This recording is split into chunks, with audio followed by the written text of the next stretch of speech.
Hello everyone, this is Professor Taramati Nakul from Government First Grade College, Kutgod.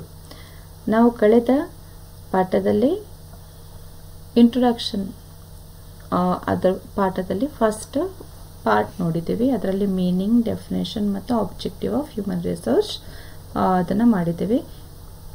Next today we are going to see the functions of human resource management.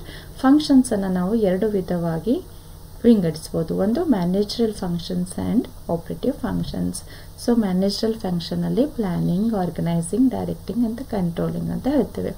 Operating ಫಂಕ್ಷನಲ್ಲಿ employment, human resource management, compensation, integration and maintenance. ಇದನ್ನು ನಾವು ಕನ್ನಡದಲ್ಲೇ ನೋಡ್ಬೋದು. ಈ ಥರ managerial function ಅಂದರೆ ವ್ಯವಸ್ಥಾಪಕರ ಕಾರ್ಯಗಳು. So ವ್ಯವಸ್ಥಾಪಕರ ಕಾರ್ಯಗಳು ಅಂದರೆ first function of management is planning. Planning ಅಂದರೆ it is means to manage change. ಬದಲಾವಣೆಗಳನ್ನು ನಾವು ನಿರ್ವಹಿಸಲು ಮಾಡುವಂಥ ಒಂದು ಕೆಲಸ ಅಥವಾ ಕಾರ್ಯ, ಹೌದಾ? So planning is thinking before doing. ಮುಂದೆ ಆಗುವಂಥ ಕೆಲಸಗಳನ್ನು ನಾವು ಇವತ್ತೇ ವಿಚಾರ ಮಾಡಿ ಅದರ ಬಗ್ಗೆ ಯೋಜನೆ ಮಾಡುವುದು. Okay, so planning today avoids crisis tomorrow. ಅಂದರೆ ಇಂದಿನ ಯೋಜನೆ ನಾಳೆಯ ಬಿಕ್ಕಟ್ಟನ್ನು ತಪ್ಪಿಸುತ್ತದೆ. Planning is deciding in advance. ಏನು ಡಿಸೈಡ್ ಮಾಡ್ತೀವಿ? ಯಾವುದಾದ್ರೂ ಒಂದು ಕೆಲಸ ಏನು ಮಾಡಬೇಕು, ಅದರಲ್ಲಿ ಏನು ಮಾಡಬೇಕು, ಯಾವಾಗ ಮಾಡಬೇಕು, ಎಲ್ಲಿ ಮಾಡಬೇಕು, ಹೇಗೆ ಮಾಡಬೇಕು, ಯಾರು ಮಾಡಬೇಕು, ಆ ಮಾಡಿದ ಕೆಲಸದ ಫಲಿತಾಂಶ ಮತ್ತು ಮೌಲ್ಯಮಾಪನ ಹೇಗೆ ಮಾಡುವುದು. ಸೊ ಇದರ ಬಗ್ಗೆ ನಾವು ಡಿಸಿಷನ್ನನ್ನು ಮಾಡುವುದನ್ನು ಪ್ಲಾನಿಂಗ್ ಅಂತ ಹೇಳ್ತೇವೆ. So planning is a systematic thinking about the ways and means for realising the predetermined objective. ಒಂದು ಸಂಸ್ಥೆಯ ಒಂದು ಉದ್ದೇಶವನ್ನು ನಾವು ಪೂರ್ತಿಗೊಳಿಸಲು ಯಾವ ಥರ ಮಾಡ್ತೇವೆ ಅನ್ನೋದಕ್ಕೆ ಒಂದು ನಾವು ಮಾರ್ಗಗಳನ್ನು ಮತ್ತು ವಿಧಾನಗಳನ್ನು ಚಿಂತಿಸುವುದಕ್ಕೆ ನಾವು ಯೋಜನೆ ಅಂತ ಹೇಳ್ತೇವೆ. Therefore the process of planning include ಏನಿರ್ತದೆ ಅದರಲ್ಲಿ ಅಂದರೆ ಉದ್ದೇಶಗಳ ನಿರ್ಣಯ, ಮುನ್ಸೂಚನೆಗಳು, ಪರ್ಯಾಯಗಳ ಹುಡುಕಾಟ, ಪರ್ಯಾಯಗಳ ಮೌಲ್ಯಮಾಪನ ಮತ್ತು ಯೋಜನೆಗಳ ಆಯ್ಕೆ. ಅಂದರೆ ಪ್ಲಾನಿಂಗ್ ಎದಕ್ಕೆ ಮಾಡ್ತಾ ಇದ್ದೀವಿ, ಹೌದಾ? ಅದರ ಉದ್ದೇಶ ಏನು?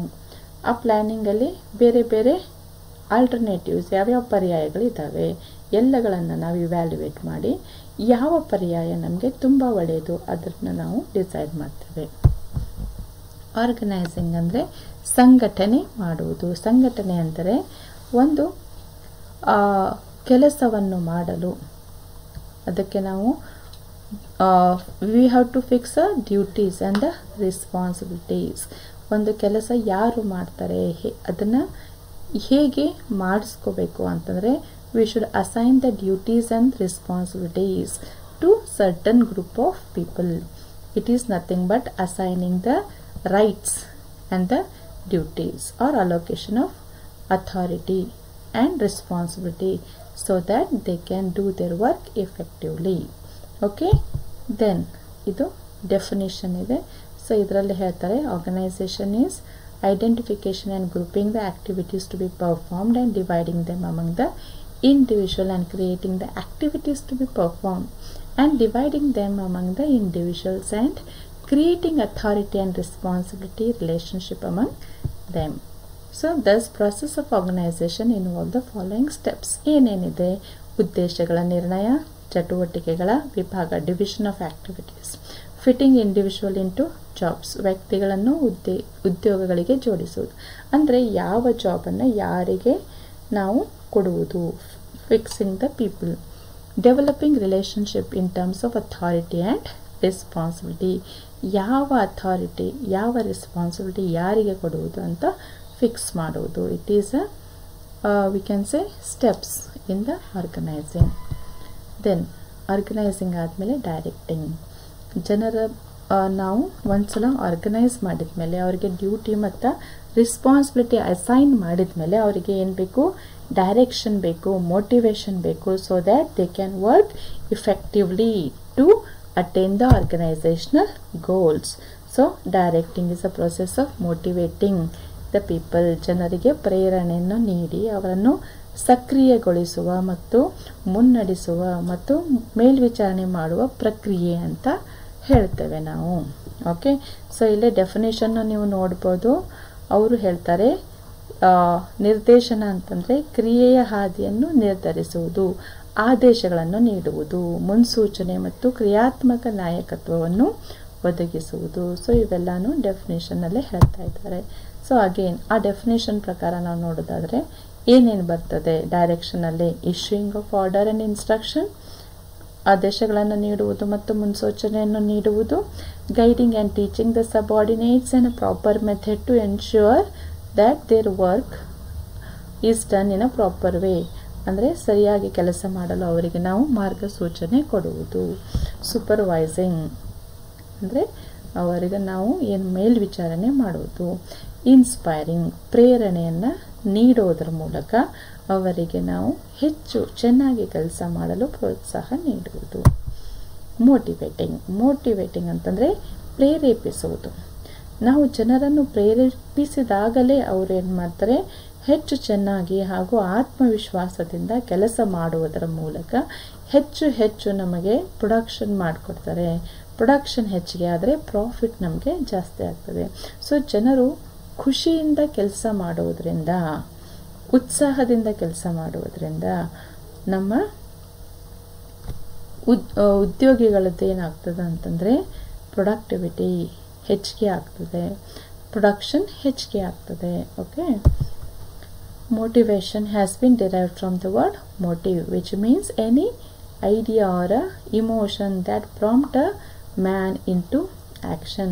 ಯಾವುದಾದ್ರೂ ಒಂದು ಉದ್ದೇಶ ಇದ್ದಾಗಲೇ ನಾವು ಒಂದು ಯಾವುದಾದ್ರೂ ಕೆಲಸ ಮಾಡ್ತೀವಿ.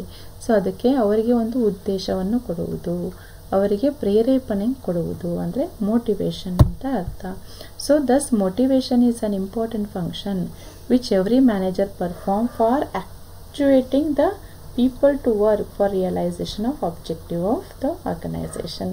ಅಂದರೆ ಸಂಸ್ಥೆಯ ಉದ್ದೇಶಗಳನ್ನು ಪೂರ್ತಿ ಮಾಡಲು ನಾವು ಜನರನ್ನು ಪ್ರೇರೇಪಿಸುವುದು. ಅಡ್ವಾಂಟೇಜಸ್ ಆಫ್ ಮೋಟಿವೇಶನ್, ಜನರನ್ನು ನೀವು ಪ್ರೇರೇಪಣೆ ಮಾಡಿ ಕೆಲಸ ಮಾಡಿಸಿಕೊಳ್ಳುವುದರಿಂದ ಏನೆಲ್ಲ ಅನುಕೂಲತೆ? They will have a job satisfaction, ಅವರಿಗೆ ಕೆಲಸದಲ್ಲಿ ತೃಪ್ತಿ ಇರುತ್ತೆ, ಅವರು ಗೈರ್ಹಾಜರಾಗಿ ಇರುವುದಿಲ್ಲ, ಕೆಲಸವನ್ನು ಬಿಟ್ಟು ಹೋಗುವುದಿಲ್ಲ, ಹಾಗೂ ಅವರ ರಿಲೇಷನ್ ಅಥವಾ ಸಂಬಂಧಗಳು ಮ್ಯಾನೇಜ್ಮೆಂಟ್ ಜೊತೆಗೆ ಚೆನ್ನಾಗೇ ಇರ್ತದೆ. Then it create team spirit among the worker, ಅವರ ಮನೋಭಾವನೆ ಏನಿರ್ತದೆ ಒಂದು ತಂಡದಲ್ಲಿ ಒಂದು ಒಗ್ಗಟ್ಟಿನ ಮನೋಭಾವನೆಯಿಂದ ಕೆಲಸ ಮಾಡ್ತಾರೆ. So it is advantage of motivation. Controlling ಅಂತಂದರೆ ನೀವು ಕೆಲಸ ಮಾಡುವಾಗ ಪ್ಲ್ಯಾನ್ ಪ್ರಕಾರ ಕೆಲಸ ಮಾಡ್ತಾ ಇರ್ತೀರಾ, ಅದು ಕೆಲಸ ಚೆಕ್ ಮಾಡಿದಾಗ ಏನು ಪ್ಲ್ಯಾನ್ ಅಥವಾ ಸ್ಟ್ಯಾಂಡರ್ಡ್ ಫಿಕ್ಸ್ ಇರುತ್ತೆ, ನೀವು ಒಂದು ದಿನಕ್ಕೆ 10 ಯೂನಿಟ್ ಮಾಡಬೇಕು ಅಂತ plan. So it is a standard or it is a plan. Actual ನೀವು ಅದು 10 ಪ್ರೊಡಕ್ಷನ್ ಮಾಡ್ತಾ ಇದ್ದೀರೋ ಇಲ್ಲೋ, ಅದು 5 ಆಗ್ತಾ ಇದೆಯೋ, 10 ಆಗ್ತಾ ಇದೆಯೋ, 11 ಆಗ್ತಾ ಇದೆಯೋ. ಸೊ ಇದೇನು, you have to check the actual performance with the standard performance or a planned performance. If there is a gap ಅಂದರೆ 10 ಮಾಡುವಲ್ಲೇ ನೀವು ಹೆಚ್ಚಿಗೆ ಮಾಡ್ತಾ ಇದ್ದಾರೋ ಕಡಿಮೆ ಮಾಡ್ತಾ ಇದ್ದಾರೋ ಅದನ್ನು ಸೂಪರ್ವಿಷನ್ ಮಾಡಿ. In case if there is some gap between plan and the actual performance, then you should take some measures so that you can come near to your plans. Okay, then planning andre enagtade, it is a controlling process. Okay, then planning alli ಏನು ಇರ್ತದೆ, we have to fix the standard, then measurement of actual performance, comparing the performance with the standards, correction of deviation to ensure attainment of objective. ಈಗ ನಾನು example ಹೇಳಿದ್ನಲ್ಲ, so ಇದೆ ಎಲ್ಲ ಸ್ಟೆಪ್ಸಲ್ಲೇ ಬರುತ್ತೆ. Okay, ಇದಾದ ತಕ್ಷಣ ಆಪ್ರೇಟಿವ್ ಫಂಕ್ಷನ್ಸ್ ಅಂತಂದರೆ ಹ್ಯೂಮನ್ ರಿಸೋರ್ಸ್ ಮ್ಯಾನೇಜ್ಮೆಂಟ್ ಎಂದು procurement, development, compensation, integration, maintenance, record and research, audit. So ಇದರಲ್ಲೇ ನೋಡೋದಾದರೆ ಆಪ್ರೇಟಿವ್ ಫಂಕ್ಷನ್ಸಲ್ಲೇ ಸಂಗ್ರಹಣೆ ಅಂದರೆ ಪ್ರೊಕ್ಯೂರ್ಮೆಂಟ್ ಅಂದರೆ right people in a right place at a right time, ಅಂದರೆ ಸರಿಯಾದ ಜನರನ್ನು ಸರಿಯಾದ ಸ್ಥಳದಲ್ಲಿ ಸರಿಯಾದ ಸಮಯದಲ್ಲಿ ಆಯ್ಕೆ ಮಾಡುವುದು, ಅವರನ್ನು ಆ ಜಾಗಕ್ಕೆ ಭದ್ರಪಡಿಸುವುದು ಅಂತ ಅರ್ಥ. So if we need to achieve our objective, organization objective, then we should have a right people in the organization. So ಈಗ determination of man power requirement. So ಇದರಲ್ಲೇ ಪ್ರೊಕ್ಯೂರ್ಮೆಂಟ್ ಅಂತ ಅದರಲ್ಲಿ ಮಾಡಬೇಕಾದ್ರೆ ಏನು ಮಾಡ್ತೀವಿ, ಎಷ್ಟು ಜನ ನಮಗೆ ಬೇಕು, ಯಾವ ಥರ ಕೆಲಸ ಮಾಡೋರು ಬೇಕು, ಹೌದಾ, ಎಷ್ಟು ಅಗತ್ಯತೆ ಅವರ ನಮ್ಮ ಮಾನವ ಶಕ್ತಿ ಅಗತ್ಯತೆ ಎಷ್ಟಿದೆ ಅನ್ನೋದನ್ನು ನಾವು ನಿರ್ಧಾರ ಮಾಡಬೇಕು. Okay, so once we have fixed how many people are to be employed, what are their requirement etcetera, then ನೀವೇನು ಮಾಡ್ತೀರಾ, you will take the application from the people. ಅವರಿಂದ ಏನು ಮಾಡ್ತೀರಿ, ಅಪ್ಲಿಕೇಶನ್ ತಗೊಳ್ತೀರಿ. ದೆನ್ ಅಪ್ಲಿಕೇಶನ್ ಏನು ಮಾಡ್ತೀರಿ, ಕೆಟಗರಿ ವೈಸ್ ಅದನ್ನು ಯಾವ್ಯಾವ ಜಾಬಿಗೆ ಅವರು ಅಪ್ಲಿಕೇಬಲ್ ಅದನ್ನು ನೋಡ್ತೀರಿ. Then you call them for interview. Okay, interviews ತಗೊಳ್ತೀರಾ. Then you make a final selection on the basis of test and medical test. So ಇದಾದಮೇಲೆ you will give him a employment or a placement. So ಪ್ಲೇಸ್ಮೆಂಟಲ್ಲಿ ಏನು ಮಾಡ್ತೀರಾ, you will give him a certain kind of a job on the basis of his qualification. Okay, then introducing uniform procedure for introducing employee to the company. ಅಂದರೆ ಬಂದಿರುವಂಥ ಹೊಸ ಎಂಪ್ಲಾಯಿಗೆ ನಾವು ಕಂಪನಿಯನ್ನು ಪರಿಚಯ ಮಾಡಿ ಕೊಡುವುದು. Then development. Once a person is employed into organization, he needs some training so that he can perform his work very effectively. ಹೊಸದಾಗಿ appointment ಆಗಿರುವಂಥ ಒಂದು ಮನುಷ್ಯ ಅವನು ಚೆನ್ನಾಗಿ ಕೆಲಸ ಮಾಡಬೇಕಂತಂದರೆ ಅವನಿಗೆ ಟ್ರೈನಿಂಗ್ ಅಗತ್ಯ ಅಥವಾ ತರಬೇತಿ ಅಗತ್ಯ. ಹೌದಾ, ಟ್ರೈನಿಂಗಲ್ಲಿ ಏನೇನಿರ್ತದೆ. ಸೊ ಫಸ್ಟು ಇದರಲ್ಲಿ ಡೆವಲಪ್ಮೆಂಟ್ ಅಂದರೆ ಟ್ರೈನಿಂಗಲ್ಲಿ ನಾವು ಅವರಿಗೆ ಯಾವ ಕೈಂಡ್ ಆಫ್ ಟ್ರೈನಿಂಗ್ ಬೇಕು ಅದನ್ನು ಡಿಸೈಡ್ ಮಾಡಿ ಅದನ್ನು ಟ್ರೈನಿಂಗನ್ನು ಕೊಡುವುದು, ಅವರಿಗೆ ಎಜುಕೇಷನ್ ಕೊಡುವುದು. Then effective communication. ಅವನ ವರ್ಕ್ ಚೆನ್ನಾಗಿ ಆಗಬೇಕಂತಂದರೆ ಏನೆಲ್ಲ ಅವನಿಗೆ ಇನ್ಫಾರ್ಮೇಷನ್ ಬೇಕು ಅದನ್ನು ನಾವು ಕಮ್ಯುನಿಕೇಷನ್ ಮೂಲಕ ಕೊಡುವುದು. Performance appraisal. ಅವನ ಕಾರ್ಯಕ್ಷಮತೆಯನ್ನು ವಿಶ್ಲೇಷಿಸುವುದು ಹಾಗೂ ಅವನ ಕಾರ್ಯಕ್ಷಮತೆಯ ಆಧಾರದ ಮೇಲೆ ಅವನಿಗೆ ಬಡ್ತಿಯನ್ನು ಕೊಡುವುದು ಹಾಗೂ ವರ್ಗಾವಣೆಯನ್ನು ಮಾಡುವುದು. ದೆನ್ ಕಾಂಪೆನ್ಸೇಷನ್ ಅಂತಂದರೆ ಅವರಿಗೆ ಕೊಡುವಂಥ ಸ್ಯಾಲ್ರಿ ಅಥವಾ ರೆಮ್ಯುನರೇಷನ್ ಅದು ನ್ಯಾಯಯುತವಾಗಿ ಇರಬೇಕು. So some people work for money and some people work for recognition. They will motivated by money, some are motivated by monetary reward. ಅಥವಾ some people they are happy once they get a profit. So ಆ base ಮೇಲೆ ನಾವು ಅದನ್ನು compensation ಡಿಫ್ರೆಂಟಾಗಿ category ಮಾಡ್ತೇವೆ. Integration ಅಂದರೆ individual objective ಮತ್ತು organisational ಆಬ್ಜೆಕ್ಟಿವ್ದ ಏಕೀಕರಣ. ಹೌದಾ, ಮೇಂಟೆನೆನ್ಸ್. ಸೊ ಇಲ್ಲಿ ಮೇಂಟೆನೆನ್ಸ್ ಅಂತಂದರೆ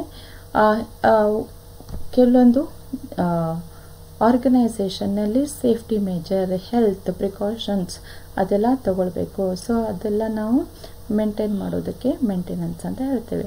V should provide some health and safety precautions to the employees. Then record, research and audit. So personnel department has to maintain the records of the employees such as wages, performance, etc. It helps in promotion and transfer of employees. So in this class we have learnt two main types of function, that is managerial function and operative function. So with this we will conclude this class. Thank you.